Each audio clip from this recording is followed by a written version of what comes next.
സുവിശേഷത്തിൽ ഒരു വാക്യം വായിക്കും. അതിന്റെ 10-ാമത്തെ അധ്യായത്തില് കുരുടനോട് ഭർത്തിമായോട് കർത്താവ് ചോദിച്ച ചോദ്യമാണ്.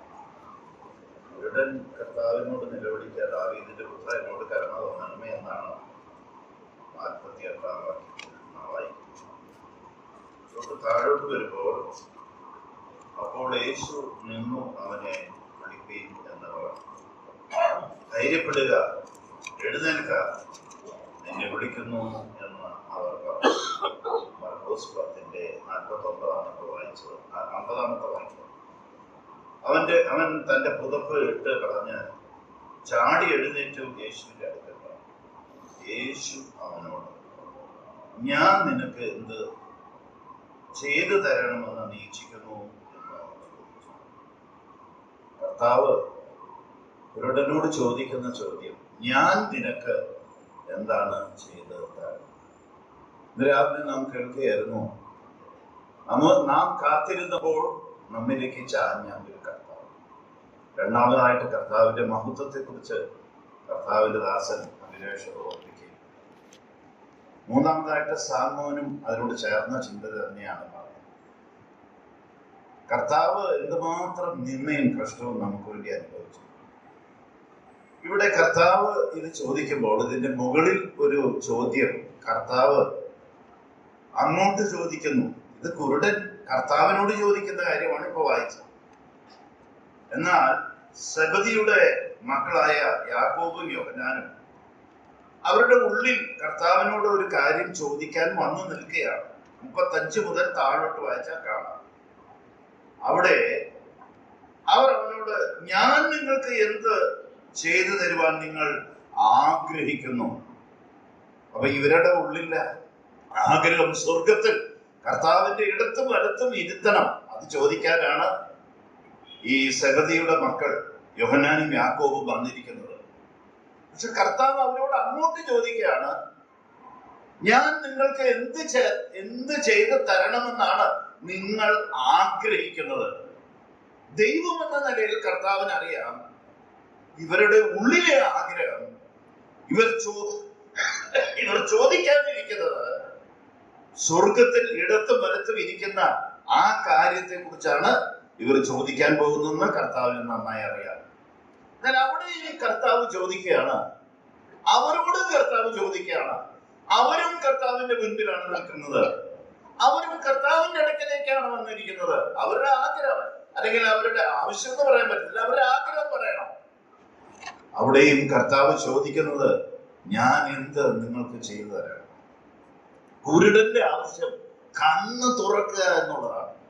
പൗലോസ് ലേഖനം എഴുതിയപ്പോൾ വ്യക്തമായി രേഖപ്പെടുത്തി, ഈ ലോകത്തിന്റെ ദൈവം അവിശ്വാസികളുടെ മനസ്സ് കുരുടാണ്.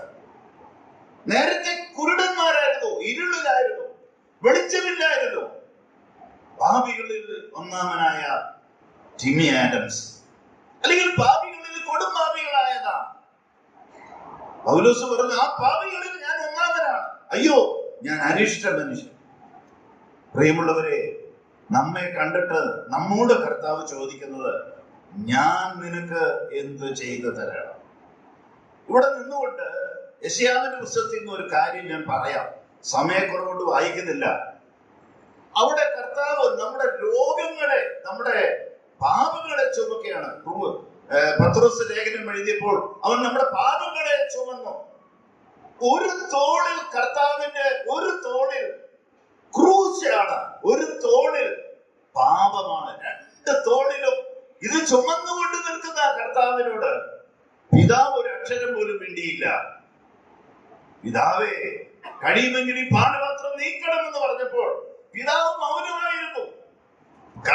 പിതാവ് പുത്രന്റെ മുൻപിൽ മൗനമായിരുന്നതിന്റെ കാരണം അവിടെ പിതാവിന് ചോദിക്കാമായിരുന്നു, ഞാൻ നിനക്ക് എന്താ ചെയ്തു തരണ്ടേ? ചോദിച്ചില്ല, പിണ്ടിയില്ല. അത് കർത്താവിന് സഹിക്കാൻ സാധിച്ചില്ല എന്നുള്ളത് ശരിയാ. എന്നാൽ എന്നെയും നിങ്ങളെയും പ്രതി ഞാൻ നിങ്ങൾക്ക് എന്ത് ചെയ്തു തരണം എന്ന് ചോദിക്കുമ്പോൾ ഈ കുരുടൻ പറഞ്ഞതുപോലെ എന്റെ കണ്ണ് തുറക്കണമെന്ന് പറയാൻ റെഡിയായി നിൽക്കുന്ന കുരുടന്മാരായ നമ്മെ അന്ധകാരത്തിൽ നിന്ന് അത്ഭുത പ്രകാശത്തിലേക്ക് കൊണ്ടുവരുവാൻ, ഇരുട്ടിൽ നിന്ന് വെളിച്ചത്തിലേക്ക് കൊണ്ടുവരുവാൻ, സാത്താൻ കണ്ണട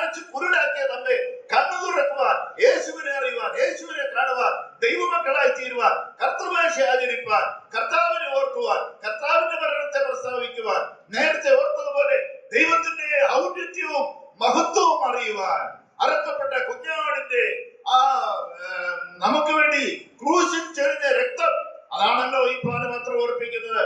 അത് ഓർക്കുവാൻ, അത് പ്രസ്താവിപ്പാൻ, സഭയുടെയും സംഘത്തിന്റെയും മധ്യത്തിൽ ദൈവത്തെ ആരാധിപ്പാൻ, ദൈവത്തെ ഓർക്കുവാൻ, ദൈവത്തെ ഉയർത്തുവാൻ, ദൈവത്തെ മഹത്വപ്പെടുത്തുവാൻ യേശു എനിക്ക് ചെയ്ത വലിയ കാര്യം എന്റെ കണ്ണ് തുറന്നു എന്നുള്ളതാണ്.